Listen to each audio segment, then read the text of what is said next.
देश का सबसे बड़ा प्रदेश उत्तर प्रदेश का चुनावी बिगुल बज चुका है। इस वक्त मैं शर्मा चाय पर हूं और ये वो जगह है जहां पर राजनीतिक चर्चा आम हो चुकी है।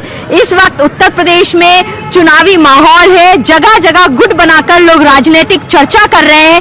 हम भी जानते हैं, लोगों की नफ्स टटोलते हैं, चुनावी बिगुल बज चुका है। ऐसे में क्या लगता है इस वक्त क्या माहौल है?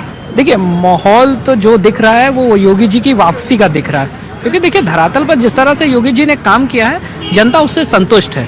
और जिस तरह से उठापटक मची हुई है उससे भी समाज में मैसेज जा रहा है कि जो लोग आए कमाने के माध्यम से वो कमा नहीं पाए, उन्हें काम करना था, वो अपने हित को साबित नहीं कर पाए, इसलिए उन्हें भागना पड़ रहा पार्टी से। तो जनता का आप जनता के बीच जाएंगे और अगर आपसे पूछेंगे तो जनता का रुझान तो कहीं ना कहीं योगी जी के साथ में है। जनता का रुझान योगी जी के साथ में है, ये आपका पक्ष है। आप ये बताइए, क्या लगता है क्या माहौल है? जनता का रुझान इन्होंने कहा योगी जी के पक्ष में, आपको क्या लगता है? युवा है, देखिए मेरे हिसाब से तो लग रहा है कि समाजवादी पार्टी की सरकार बनने जा रही है।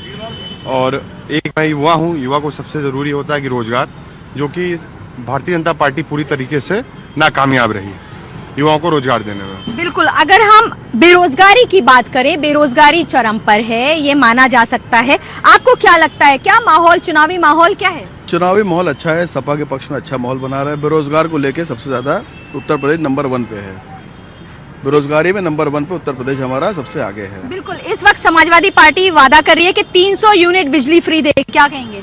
नहीं, तो अखिलेश जी ने जो वादा किए थे पहले, इससे पहले वाले कार्यकाल में वो पूरे किए और आने वाले कार्यकाल में भी पूरा करेंगे।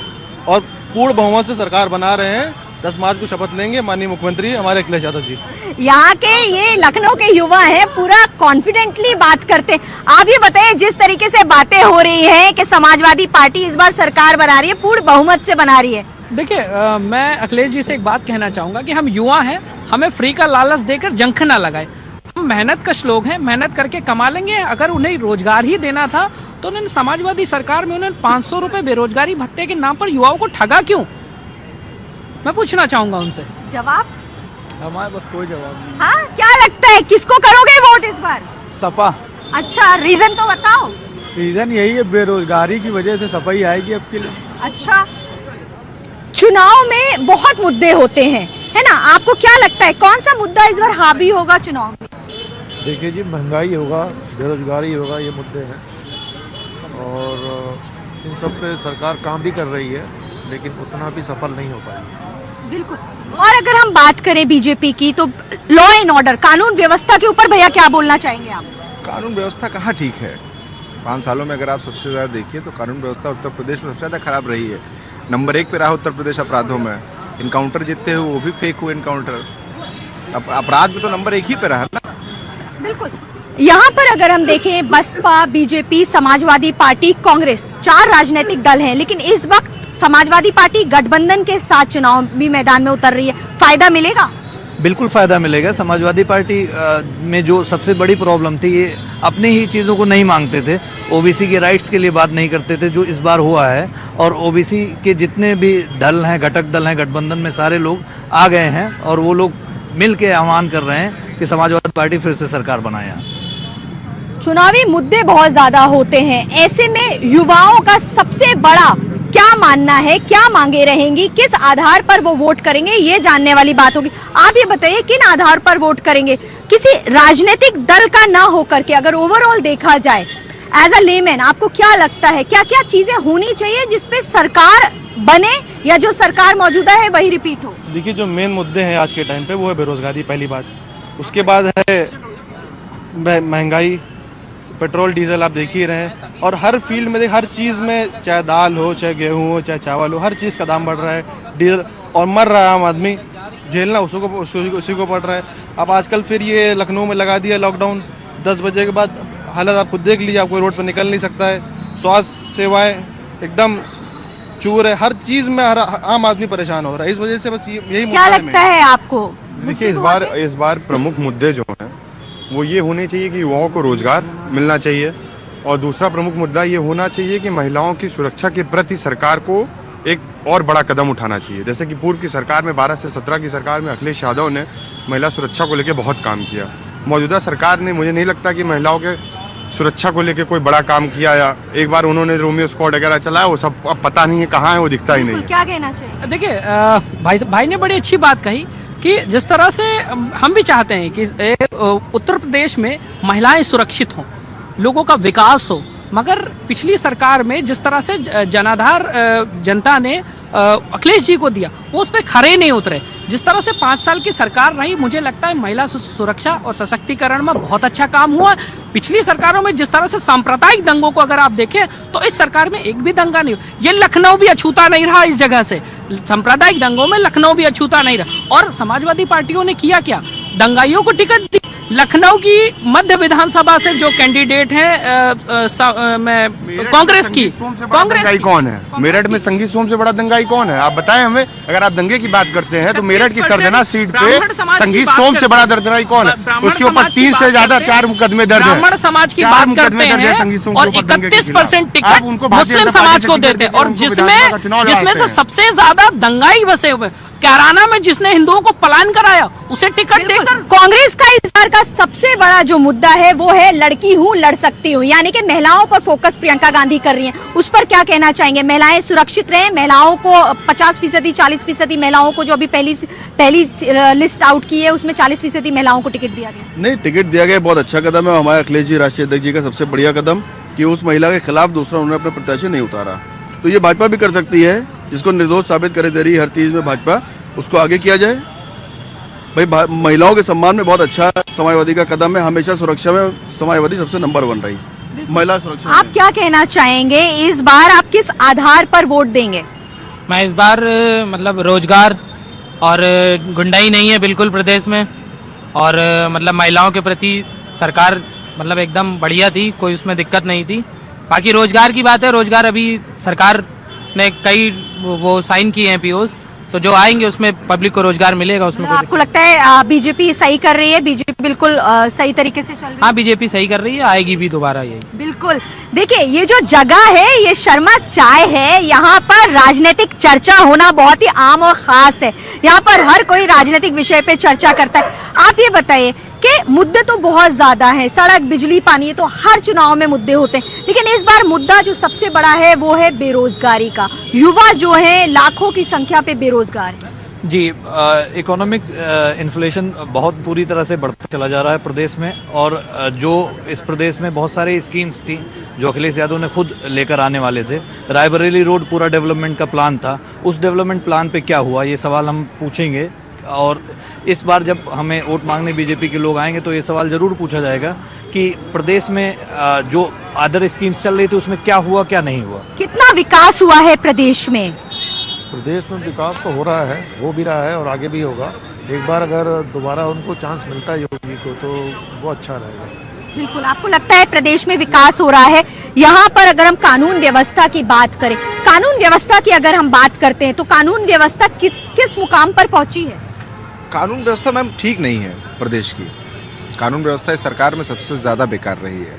आप इनकाउंटर देख लीजिए, किसी भी प्रकार की आप कानून व्यवस्था देख लीजिए, पुलिस को पूरी इन्होंने छूट दे रखी है पूरी तरीके से, और पुलिस ने सिर्फ और सिर्फ उसका गलत तरीके से इस्तेमाल किया है। देखिए, इस बार ज्यादातर जो पार्टियां होती हैं, खास तौर से जो अल्पसंख्यक हैं, उसको अपनी ओर खींचने की कवायद कर रही हैं। फिर चाहे वो समाजवादी पार्टी हो, चाहे वो कांग्रेस हो या बीएसपी हो, तो अल्पसंख्यकों को अपनी ओर खींचना, तो ये तो समझना होगा कि आखिर किस ओर रुख करना है। नहीं, अल्पसंख्यक तो शुरू से समाजवादी पार्टी के साथ रहा, और अल्पसंख्यक का विकास समाजवादी पार्टी के हाथों में रहा। अल्पसंख्यक तो बसपा के साथ भी रहा, कांग्रेस के साथ भी रहा। नहीं, ज्यादातर देखा जाए तो समाजवादी पार्टी के साथ में रहा। क्या कहना चाहिए? देखिए, इस बार अल्पसंख्यक समाज जितना अगर देखा जाए जितना विकास इस सरकार में हुआ, इससे पहले नहीं हुआ। इससे पहले सिर्फ धर्म और जाति देखकर लैपटॉप जैसी चीजें बांटी जाती थी। आज प्रदेश की सरकार में न जातिवाद है न भ्रष्टाचार है। आज सिर्फ जो जिनको जरूरत है उन्हें मिल रहा है। अगर आप आंकड़े निकालें तो 10 में से 4 ऐसे व्यक्ति होंगे जो अल्पसंख्यक समाज किससे होंगे, और उन्हें गैस सिलेंडर में मिल रहा है, वो उज्ज्वला योजना के तहत भी लाभान्वित हो रहे हैं, और उन्हें मकान भी मिल रहा है, और उन्हें राशन भी मिल रहा है। बिल्कुल। हम ट्रिपल तलाक पर बात करेंगे। ट्रिपल तलाक मुसलमान औरतों के हक के लिए आया, उस पर क्या कहेंगे? ये मुस्लिम महिलाओं के लिए समझ लीजिए, जो उनको आज़ादी नहीं मिल पा रही थी, सबसे बड़ी आज़ादी उनके लिए यही है कि उनको ट्रिपल तलाक वाला जो मामला था वो हल हो गया है। और रही बात मुस्लिम महिलाओं के लिए, जो मतलब उनका घर से निकलना दूभर था प्रदेश सरकार में, जब से योगी जी आए हैं मतलब मजबूती से वो लोग बाहर जा सकते हैं, आने में कोई दिक्कत नहीं उनको लेट नाइट। समाजवादी पार्टी कहती है मेट्रो लेकर आए, आगरा लखनऊ एक्सप्रेसवे लेकर आए, इस पर क्या कहना चाहेंगे? जी, डेवलपमेंट जो हुआ था वो बिल्कुल रुक गया है 5 सालों में, कोई डेवलपमेंट नहीं हुआ। कोविड के बहाने सारे लोग डेवलपमेंट को कोस रहे हैं कि डेवलपमेंट हो रहा था, नहीं हुआ कुछ भी। आप रायबरेली रोड को पूरा साइबर सिटी बनाने का प्लान था, साइबर सिटी के बारे में क्या कहेंगे इनके जो लोग हैं? या अगर कुछ और डेवलपमेंट, कोई एक डेवलपमेंट का नाम बताएं जो डेवलपमेंट हुआ इस प्रदेश में। बिल्कुल, आप बताइए, आपको क्या लगता है क्या डेवलपमेंट है, कौन सा ऐसा विकास कार्य है जो अभी तक नहीं हो पाया है, जो होना चाहिए था?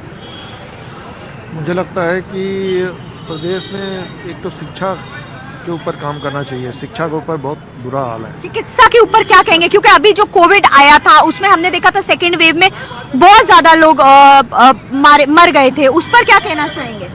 उस पर सरकार ने काम तो किया था, लेकिन अभी और भी करना बाकी है। बिल्कुल, हम कोरोना काल की बात करेंगे। देखिए, पिछला जो कोविड आया था, जो सेकंड वेव आई थी, वो बहुत ही भयानक वेव थी, उसमें काफी लोग मरे थे, अस्पतालों में ऑक्सीजन नहीं थी, बेड्स नहीं थे, उस पर क्या बोलेंगे? मैम, कोरोना काल में तो अगर मैं कहूँ कि इनको हाय लगेगी, भारतीय जनता पार्टी के लोगों को हाय लगेगी कि उस दौरान आप व्यवस्था करने में, समाज को बचाने में आप पूरी तरीके से नाकामयाब रहे हो। एक अस्पताल आप नहीं बनवा पाए, न लोगों को सुविधा दे पाए, न सुरक्षा दे, खाली अपनी नाकामयाबों को छुपाने का काम किया है। आंकड़े छुपाए गए हैं, अस्पताल में लोगों को मरने के लिए छोड़ दिया गया। ये बहुत बड़ा मुद्दा है। देखिए, जो कोरोना काल में एसी के कमरों से बाहर निकलकर जनता के बीच नहीं आए, उन्हें ये सवाल उठाने का बिल्कुल हक नहीं होता। जब कोरोना था, कोरोना सिर्फ उत्तर प्रदेश के लिए, भारत के लिए नहीं था, वो विश्व की सबसे बड़ी त्रासदी थी।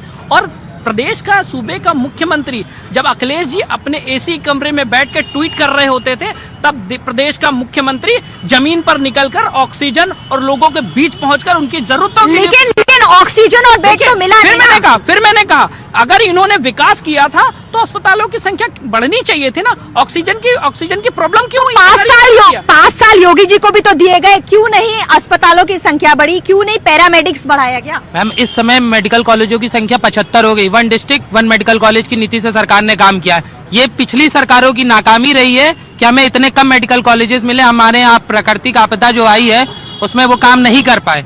बाकी हमारी सरकार ने हर एक मेडिकल कॉलेज में मतलब ऑक्सीजन प्लांट लगवाए, हर जिले में हर विधायक से कह करके उनकी विधायक निधि से ऑक्सीजन प्लांट का लोकार्पण कराया है, और कुछ जगह तो लग भी गए, एकदम चालू भी हो गए। बिल्कुल, आप ये बताइए आपका क्या कहना होगा, क्योंकि चुनाव है, बड़े प्रदेश का चुनाव है, उसमें आपकी क्या राय रखते हैं? किस तरीके की राय? पॉलिटिकल राय, सरकार बीजेपी बन रही है और क्या है। अच्छा, क्या वजह बताइए? वजह ये है कि उसने एकजुट करके सबको रखा है, गंगा जमुनी तहजीब को बरकरार करके रखा है, एक साथ लेके चला है, एक ही मंच पे सबको खड़ा किया, सबको बराबर की इज्जत दी है। अच्छा, क्या लगता है, आप युवा हैं, आपको रोजगार मिला, आप सहमत हैं कि बीजेपी ने रोजगार दिया, लोगों के लिए बहुत कुछ किया? कहाँ दिया? यही तो पूछ रहे हैं, फिर कुछ आप नहीं बताइए। कुछ नहीं दिया। हाँ, रोजगार छीना है, इतना हम कह सकते हैं। रोजगार छीना है, या आपका कहना है? रोजगार छीना नहीं है, जो 2 नंबर का काम होता था उसको 1 नंबर से जल निगम के जो संविदा कर्मचारी थे, 42 संविदा कर्मचारी को इन्होंने जात मार निकाला है। उत्तर प्रदेश परिवहन निगम 3 महीने बस खड़ी थी लॉकडाउन में, 1 रुपए सैलरी नहीं दी है। गवर्नमेंट बीजेपी की चाहेंगे भाई, कुछ तो बोलना चाहिए। चुनाव है, वोट करेंगे कि नहीं करेंगे? नहीं, अभी वोटर आईडी नहीं बनी हमारी। अच्छा, तो अभी आप वोट नहीं कर पाएंगे। चलिए, आप ये बताइए क्या लगता है आपको? देखिए, उत्तर प्रदेश का चुनाव कोई आम चुनाव नहीं है, बड़े प्रदेश का चुनाव है, देश का सबसे बड़ा प्रदेश है। ऐसे में क्या लगता है सबसे बड़ा जो मुद्दा है वो क्या हो सकता है? सबसे बड़ा मुद्दा ये है कि आने वाली मूलभूत सुविधाएं वो इंसान तक के पहुंचे, और उस पर जो है घर के मुखिया से कौन खुश रहा है आज तक के। मुखिया है तो मुखिया की हर आदमी जो है कामियां निकालेगा। कोई आदमी जो है कभी दाल कम पड़ेगी, कभी शक्कर कम पड़ेगी। इसी तरीके से बात रही भी ऑक्सीजन की, तो ऑक्सीजन में लोग ब्लैक मार्केटिंग ज़्यादा कर रहे थे ना। जब ब्लैक मार्केटिंग जो है सरकार जो है पूरी व्यवस्थाएं करने में लगी हुई थी, तब लोग अपने यहाँ सिलेंडर जो है स्टॉकिस्ट जो थे वो सिलेंडर रखे हुए थे। तो इसमें हम ही आप लोगों की कहीं ना कहीं गलती है ना। बिल्कुल, बीजेपी से महंगाई, बेरोजगारी से नौजवान परेशान है, महंगाई से पूरे प्रदेश की जनता त्रस्त है, बीजेपी कतई सत्ता में नहीं आ सकती। नहीं आ सकती। क्या लगता है आपको जो ये कह रहे हैं सही है? सही कह रहे हैं। उत्तर प्रदेश से बीजेपी का पूर्ण रूप से सफाया होने वाला है और समाजवादी पार्टी की सरकार जो है उत्तर प्रदेश में बनने जा रही है। बिल्कुल सही कह रहे हैं भैया, जो कह रहे हैं तो सत्य कह रहे हैं। यहाँ से बीजेपी का पूर्ण रूपेण सफाया होगा और यहाँ पर सपा की सरकार आएगी, क्योंकि महंगाई से जनता इस समय बहुत त्रस्त है। महंगाई से जनता त्रस्त है। क्या कहना चाहते हो, क्या काम करते हो? हम उत्तर प्रदेश के राशन डीलर हैं। इस बार बीजेपी के सरकार को सफाया करेंगे। इस बार समाजवादी की सरकार लाना चाहिए। क्या दिक्कतें हुई? हम लोगों को मानदेय नहीं मिल रहा है। 2001 से अब तक का भाड़ा नहीं मिल रहा है। बिल्कुल। क्या नाम है सर आपका, क्या करते हैं आप? सरकार का परिवर्तन होना चाहिए। सरकार का परिवर्तन होना चाहिए। क्यों होना चाहिए सरकार का? इन्होंने कुछ किया ही नहीं, क्या किया? हाँ। नहीं भैया, बोलना तो देखो, बोलना तो चाहिए ना। चुनाव है, वोट दोगे कि नहीं दोगे? वोट देंगे। तो फिर किस आधार पर? बीजेपी को। क्या लगता है, बीजेपी ने सब कुछ किया, विकास हुआ? जरूर किया। बिल्कुल। देखिए, वोट जो देगा उसको बोलना बनता है। आप ये बताइए, क्या लगता है आपको, युवा कहीं ना कहीं थोड़ा सा परेशान हाल दिख रहे थे, उन्हें लगा कि बेरोजगारी बहुत चरम पर है? मैम, बेरोजगारी है ये, मतलब जो अपने यहाँ प्राकृतिक आपदा आई है उसके चक्कर में भी काफ़ी हद तक लोग बेरोजगार हो गए हैं, लेकिन उसका मतलब ये नहीं है कि हम अच्छे को छोड़ के खराब को पकड़ लेंगे। अच्छे को छोड़ के खराब को पकड़ लेंगे। आप क्या करते हैं, क्या नाम है आपका? मेरा नाम विकास राजपूत है। मैं एक सिविल इंजीनियर हूँ और मैं मानता हूँ कि योगी जी की जो सरकार को समय मिला वो मात्र 3 साल का मिला।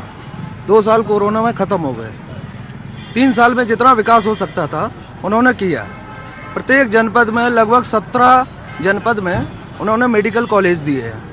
इससे पहले ऐसी व्यवस्था की नहीं गई। मैं एक सवाल जरूर करूंगी। 2 साल आपने कहा कि 2 साल कोरोना काल को आप माइनस करते हो उनके कार्यकाल से, तो कोरोना काल में ऐसा क्या किया? आपको पता है कि कितने लोग, लाखों लोग मारे गए, उनको ऑक्सीजन नहीं मिला, बेड नहीं मिला। ये वो धरातल खबर है जो कि आम जनता खुद त्रस्त थी, यानी कि बीजेपी के कई लोग वो खुद ट्वीट कर रहे थे। अच्छा, एक चीज आप मानती हैं कि एक दिन में या 2 साल में इस चीज की व्यवस्था हो सकती थी कि कई बड़े पैमाने पर लोग मरी जाएं और उनकी व्यवस्था एकदम से हो जाए? इसमें समय बिल्कुल नहीं मिला था, है ना? और जितनी व्यवस्थाएं हो सकती थी उतनी व्यवस्थाएं माननीय योगी जी ने की। क्या नाम है आपका? दीपक नाम है मैम। दीपक, ये बताइए कि इस बार आप किसको वोट करने जा रहे हैं? इस बार मैम सरकार चेंज होएगी। सरकार चेंज करेंगे? किस बेसिस पर आप चेंज करना चाह रहे हो? मैम, बीजेपी ने बहुत विकास करा है मैम, बहुत ज़्यादा विकास करा है, लेकिन सिर्फ अपनी पार्टी का विकास करा है, आम आदमी का विकास नहीं करा है। कंपनीज ग्रो करी हैं, डेवलपमेंट हुआ है, पर बड़ी कंपनियां डेवलप हुई हैं। छोटे उद्योगों वालों को पूछो उनका क्या हाल हुआ है मैम। तो छोटे रोजगार थे जो लोग। क्या करते हो आप? मैं लैब टेक्नीशियन हूँ मैम। हाँ, लैब टेक्नीशियन हो आप। देखिए मैम, एक चीज़ मैं कहना चाहूँगा कि पिछली सरकारों से अगर देखें तो इस सरकार में काफ़ी काम हुआ। ठीक है, जैसे भाई ने कहा कि 2 साल अगर कोरोना का निकाल दें तो ये बात तो फैक्ट है, क्योंकि मैं फिर कह रहा हूँ कि ये आपदा सिर्फ भारत या उत्तर प्रदेश के लिए नहीं थी, ये विश्व के लिए आपदा थी। जिस समय बड़ी बड़ी इकोनॉमी धराशायी हो गई थी, तब इस देश ने अपनी इकोनॉमी को स्टेबल करके रखा था और हम लड़ रहे थे। बाकी जगह से अगर देखें तो यहाँ मृत्यु दर बहुत कम था, बहुत कम था। चुनावी चर्चा चल रही है, ऐसे में क्या लगता है, क्या नाम है, सबसे पहले आप ये बताइए, और आप क्या काम करते हैं? देखिए, मैं शादाब अजीम हूँ और मैं समाजवादी पार्टी में नगर सचिव भी हूँ। और देखिए, ऐसा है कि 2022 में चुनाव सर पे है और सरकार समाजवादी पार्टी की बनने जा रही है और योगी आदित्यनाथ जी की घर वापसी तय कर दी गई है।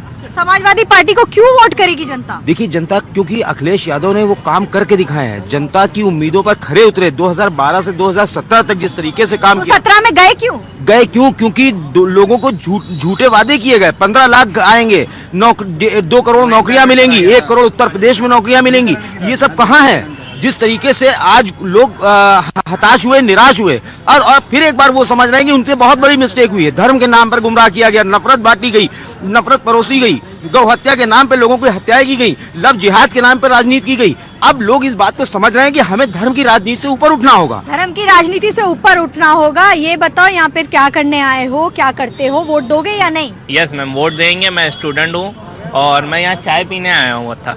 क्या लगता है, इस बार सत्ता परिवर्तन है? इस बार मैम सत्ता परिवर्तन तो शायद हो सकता है, क्योंकि बहुत बड़ा उलटफेर हो रहा है। काफ़ी उनके सांसद जो है छोड़ रहे हैं पार्टी। और मैम जैसा लगता है कि इस बार साइकिल चलेगी। साइकिल चलेगी। आप क्या करते हैं, क्या नाम है? इश्तियाक नाम है हमारा, स्टूडेंट है। क्या लगता है परिवर्तन होने जा रहा है या फिर से योगी जी आएंगे? फिर से योगी जी आएंगे। फिर से योगी जी आएंगे। यहाँ पर और भी लोग हैं जिनसे हम जानेंगे कि आखिरकार इस बार सत्ता परिवर्तन होगा या फिर से कुछ नया होने जा रहा है। आप ये बताइए कि चुनाव है, बहुत बड़ा चुनाव होने जा रहा है, ऐसे में आपको क्या लगता है सत्ता परिवर्तन होगा या फिर योगी जी आएंगे? सत्ता परिवर्तन अगर करना है लोगों को, अगर गुंडई लानी है ना, तो आप सत्ता परिवर्तन करके देख लीजिए 2017 से पहले महिलाएं कितनी सुरक्षित थी, इस बात का इसका पूरा डाटा आपके पास होगा। अभी भी जब चुनाव होने वाले हैं तो समाजवादी पार्टी के लोग ये कहते हैं कि सरकार बदलने दो, तुम्हारा घर खुदवा के तालाब बनवा देंगे। ये कन्नौज का मामला है। चलिए, ये तो सपा की बात हुई, बसपा को भी बात कर लेते हैं। भाई बसपा को क्यों पीछे छोड़ा जाए? बहन जी के क्या हाल है, क्या लगता है कुछ कर पाएंगी? बहन जी का ये है कि अगर वो अपने वादों पे खरे उतरती हैं तो उनकी सरकार बनती है, लेकिन उन्होंने अपने वादे पूरे नहीं निभाए थे। जितना विकास होना चाहिए था उतना विकास नहीं किया। बिल्कुल, कांग्रेस को क्यों पीछा छोड़ा जाए? भाई कांग्रेस में प्रियंका गांधी वाड्रा कूद पड़ी है मैदान में, लड़की हूँ लड़ सकती हूँ कैंपेन चला रही है, महिलाओं के लिए काम कर रही है, महिलाओं को टिकट देने की बात कर रही है, क्या कहना चाहिए? एकदम आने वाला समय कांग्रेस का है। 2024 कांग्रेस सरकार बनाएगी।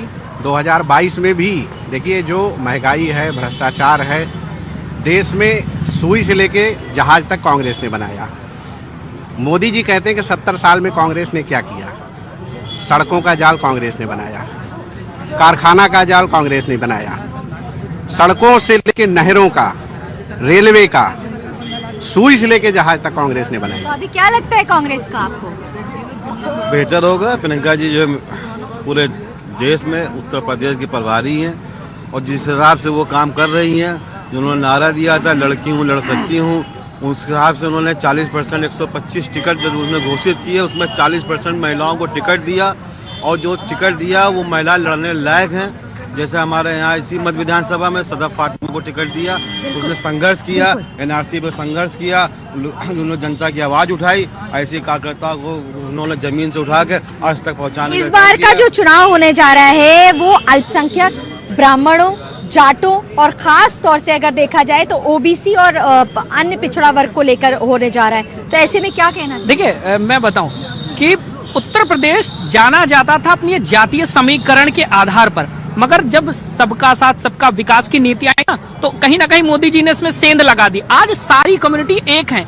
आज एक दिया ना सबका साथ सबका विकास, आज ये फिर उसी बिल्कुल सहमत है। सबका साथ सबका विकास, सबका साथ सबका विश्वास, ये भी है। सबका साथ सबका विश्वास, ये बात सही कही। क्या सम्मान, सबका सम्मान। तो आपको नहीं लगता कि बीजेपी ने सम्मान दिया? मैम सबको सम्मान दिया। जो दलितों की दलाली करते थे आज वो पार्टी के बाहर खड़े हैं। राष्ट्रीय अध्यक्ष जी ने साफ निर्देश दे दिए, एक पार्टी में एक टिकट, और एक अगर उनके पुत्र हैं तो उनको टिकट मिल सकता है। बाकी ये सोचे कि पूरे परिवार को टिकट दे के पार्टी चुनाव लड़ाएगी, तो ऐसा नहीं हो सकता। सबका साथ सबका विकास, या इस बार विकास बदलने वाला है? विकास बदलने वाला है मैम, विकास होएगा इस बार, जनता का विकास होएगा, पार्टी का विकास नहीं होगा। पार्टी का विकास नहीं होगा भाई, जनता का विकास होगा। यहाँ पर देखिए मुद्दे बहुत सारे, यहाँ पे कुछ लोग और भी हैं हमारे साथ, उनसे हम जानते हैं। देखिए ये लोग भी बैठे हुए हैं यहाँ पर, बोलना क्यों नहीं चाहेंगे? भाई बोलना चाहिए। आप वोट करेंगे कि नहीं करेंगे? हाँ करेंगे। तो बताइए क्या लगता है आपको? आप युवा हैं, आपके क्या मुद्दे हैं? मुद्दे क्या, अब गवर्नमेंट ऐसी है कि क्या ही कहा जाए, डिक्टेटरशिप की पूरी गवर्नमेंट है। इन्होंने जो मेन ध्यान दिया है वो पुलिस पे दिया, क्योंकि उन्हीं प्रशासन से इनका पूरा यूज होना है गवर्नमेंट का। 5 से 6 मौतें पुलिस कस्टडी के अंदर हो गई। पुलिस कमिश्नर कानपुर के वो बीजेपी से वीआरएस लेके बीजेपी से टिकट दर्ज। आपको क्या लगता है, आप क्या करते हैं? पॉलिटिक्स में इंटरेस्ट नहीं बिल्कुल। अरे वोट तो दोगे आप? नहीं, अभी वोटर आईडी नहीं बनी। अच्छा, पॉलिटिक्स में बिल्कुल इंटरेस्ट नहीं। भाई लखनऊ में आपको पॉलिटिक्स में इंटरेस्ट ना हो, ये बहुत कम लोग ऐसा कहते हैं। यहाँ पर पॉलिटिक्स में इंटरेस्ट जरूरी होता है। यहाँ पर कुछ लोग और भी हैं जिनसे हम जानेंगे। आप ये बताइए सर कि आपको क्या लगता है इस बार परिवर्तन होने जा रहा है या फिर से बीजेपी हावी होगी? देखिए पहले क्या था, पिछले 7 सालों में जितने भी चुनाव हुए हैं उसमें था कि अजय हो गई थी भारतीय जनता पार्टी। ऐसा लगता था कि इन्हें हराने वाला कोई है नहीं। अब 10-20 साल लगभग भारतीय जनता पार्टी की सरकार रहेगी, केंद्र में भी और राज्यों में भी। लेकिन अभी इधर जो किसान आंदोलन हुआ है, जिस तरह महंगाई बढ़ी है, बेरोजगारी बहुत है, 69,000 भर्ती यहाँ उत्तर प्रदेश में होनी थी, तमाम ऐसे मुद्दे हैं जिसको लेकर जनता में बहुत आक्रोश है। तो उस आक्रोश को देखते हुए जनता जो है भारतीय जनता पार्टी से केंद्र और राज्य की सरकार से नाराज होकर विपक्षी दलों के साथ खड़ी हो गई है और उसको देखते हुए लगता है कि अब लड़ाई कांटे की खड़ी हो गई है। जहां पहले 80 और 20 का रेशियो था, भारतीय जनता पार्टी 80% पर थी जीतने के लिए और विपक्ष 20% पर पड़ा हुआ था, वोट करो 50-50 पर आ गया है। बिल्कुल कांटे की लड़ाई है। सबसे बड़ा मुद्दा यानी कि कृषि प्रधान देश है हमारा, ऐसे में किसान नाराज था, बीजेपी के साथ नहीं था, लेकिन बीजेपी ने अपने तीनों कृषि कानून वापस लिए, उस पर क्या कहना चाहेंगे? हम देखिए, इससे साफ साफ पता चल रहा है कि इनको डर सता रहा है। भारतीय जनता पार्टी पूरी तरीके से डर गई है। इन्हें पता चल चुका है कि किसान इनके साथ नहीं है, इसलिए इन्होंने अपना बिल वापस लिया। लेकिन किसान बेवकूफ़ नहीं है, किसान समझदार हो चुका है। किसान जान रहा है कि ये चुनाव आने की वजह से इन्होंने बिल वापस लिया, ये भविष्य में फिर से बिल को हो सकता है ला दें। तो किसान पूरी तरीके से समझ चुका है, वो इनके खिलाफ खड़ा है। बसपा और कांग्रेस कहाँ खड़े हैं? बसपा और कांग्रेस की हालत कमज़ोर है क्योंकि जो मेन वोट बैंक था वो शिफ्ट हो चुका है समाजवादी पार्टी की तरफ। जो ज़्यादातर शेड्यूल कास्ट जो थे वो भाजपा में बहुत ज़्यादा कन्वर्ट हो गया था, तो वो भी बसपा ने अपनी फील्ड रिगेन करने की कोशिश की है। चुनावी दंगल किसके बीच है? चुनावी दंगल उत्तर प्रदेश में तो भारतीय जनता पार्टी और समाजवादी पार्टी के बीच नजर आ रहा है सीधा सीधा, क्योंकि उत्तर प्रदेश में अखिलेश जी एक बड़ा चेहरा है, युवा हैं, अभी 5 साल पहले वो मुख्यमंत्री थे, तमाम विकास कार्य उन्होंने किए थे, तो उन्हीं विकास कार्यों को देखते हुए जनता को भी लग रहा है कि चलो एक बार और अखिलेश जी को ही देखा जाए। तो लड़ाई अब सीधी सीधी अखिलेश जी के बीच में और भारतीय जनता पार्टी के बीच में। भारतीय जनता पार्टी और समाजवादी पार्टी के बीच में सीधी लड़ाई दिख रही है, यानी कि बसपा और कांग्रेस को गायब भी कर दिया। देखिए 100 में 80 हमारा, 20 में बंटवारा और उसमें भी हमारा। 100 में 80 हमारा, 20 में बंटवारा। मायावती जी ने भी साफ डिक्लेयर कर दिया है कि हम अखिलेश के साथ नहीं जाएंगे, अगर हमें समर्थन देना पड़ता है तो हम भारतीय जनता पार्टी के साथ समर्थन में आएंगे। अच्छा, कांग्रेस का क्या भाई? प्रियंका गांधी वाड्रा भी तो मैदान में है। ये तो मैदान से बाहर ही है। मैदान से बाहर कर दिया आपने उनको? आपने है मैम, है मैदान में, है सबको होना चाहिए मैम मैदान में। हाँ। फाइट एग्जाम है मैम, देखो तभी तो मजा आएगा। हम एग्जाम देने जाते हैं, ठीक है। अगर आप पहले बोल दोगे कि ये जीत गया वो जीत गया, इसका तो हम एग्जाम ही ना दें भाई। एग्जाम देंगे, पब्लिक बताएगी कि कौन आएगा कौन नहीं आएगा। जनता तय करेगी कि हूँ, लड़ सकती हूँ, ये सिर्फ उत्तर प्रदेश में लागू होता, मगर अलवर में एक बेटी का बलात्कार होता है, प्रियंका जी शांत हो जाती है, चुप हो जाती है, कुछ नहीं बोलती। क्या वहाँ लड़की हूँ लड़ नहीं सकती? बिल्कुल। जी तुषार मिश्रा नाम है मेरा। हम ये लोग इतना गठबंधन कर रहे हैं जैसे सपा सरकार, अगर ये अपने बूते पे चुनाव लड़ते तो शायद कुछ हो सकता था, लेकिन इनको खुद पे अपने आप पे भरोसा नहीं है। दूसरों का भरोसा लेकर के भारतीय जनता पार्टी को कैसे हराएंगे? कोई नहीं हरा सकता मैम, बिल्कुल नहीं हरा सकता। आपको क्या लगता है? हमें तो अखिलेश यादव तो ऐसा लग रहा है कि इतने कमजोर हो गए हैं यूपी में कि सबका हाथ लेके साथ में चल रहे हैं, लेकिन उन पे दम नहीं बचा हुआ है। स्वामी प्रसाद मौर्य को भी लेके आ गए, ओपी राजभर को भी लेके आ गए, लेकिन अपने अंदर उनको कॉन्फिडेंस नहीं कि हम सरकार बना लेंगे। मैम अखिलेश यादव जी पहले ही चुनाव से बाहर हो चुके हैं। माननीय योगी जी ने, माननीय केशव प्रसाद मौर्य जी ने कह दिया कि हम चुनाव लड़ेंगे, अखिलेश यादव ने पहले ही कह दिया कि हम चुनाव नहीं लड़ेंगे। वो पहले ही एग्जाम से बाहर हो गए, उन्होंने जीरो अपने आप को डिक्लेयर कर दिया। लेकिन अभी उन्होंने डिक्लेयर नहीं किया कि किस सीट पे चुनाव लड़ेंगे, अभी भी असमंजस बना हुआ है। मैम वो असमंजस नहीं है, वो पहले से ही है, वो जीरो ही है। जीरो हो गए। देखिए ब्राह्मण कार्ड खेला, मगर पहली लिस्ट में 31% मुसलमानों को टिकट, कहाँ है ब्राह्मण? चलिए अब जल्दी जल्दी बता दीजिए, क्या सत्ता परिवर्तन होना है? किसको लेकर आएंगे आप? सत्ता परिवर्तन नहीं होना है, माननीय योगी जी फिर से मुख्यमंत्री बनेंगे। जी मैम। क्या लगता है? मैम योगी बाबा आएंगे, क्यों आएंगे? अभी कुछ थोड़ी विधानसभा है, बहुत सी चीजें बिकना बाकी है, तो ये सब बेचना है उनको भी। हाँ, तो वो आएंगे या नहीं आएंगे? तो अभी आएंगे ना, अभी बिका कहाँ ये सब चीजें? बिल्कुल आएंगे। 300 बिल्कुल आएंगे, कोई इसमें से नहीं है। 300 से ज्यादा सीटें आएंगी। बिल्कुल। भाई आप बताइए। मैम अभी तो माननीय योगी जी ने अभी बोला ही नहीं है, उन्होंने 300 बोला था कि हम 300 सीटें लेके आएंगे। जो 103 सीटें छोड़ी है ना, वो इन्हीं भगौड़ों के लिए छोड़ी थी। हम राम को थोड़ी लाएंगे। क्या क्या किसको लेकर आ रहे हो? मैम अखिलेश जी आएंगे। बिल्कुल। देखिए मुद्दे बहुत सारे हैं, चर्चा भी बहुत ज्यादा है, वक्त की थोड़ी कमी है, चर्चा करने में मजा भी आ रहा है, लेकिन इस बार का चुनाव कांटे की टक्कर का है। देखना ये होगा कि किसके सिर पर चुनावी ताज होगा। सहारा समय के लिए लखनऊ से कैमरामैन सत्येंद्र राय के साथ